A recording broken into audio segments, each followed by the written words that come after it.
Sundan mo lang ito kung gusto mo na ring palitan ang pangalan mo sa iyong Facebook page. So, pindutin natin itong profile photo natin na may 3 linya. Pindutin natin itong settings. Scroll up natin.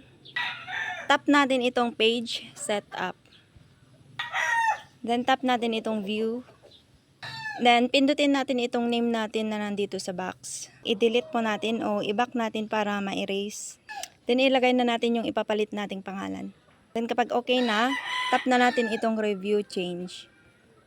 Then, dito, to save this setting, please enter your Facebook password. So, ilagay natin ang Facebook password natin dito. Then, tap na natin itong save changes. And so, nakalagay na dito yung aking full name. So, ibig sabihin ay napalitan na yung aking Facebook page name. So, check po natin sa ating timeline. And so, ayan na po siya. Napalitan na yung aking pangalan sa aking Facebook page.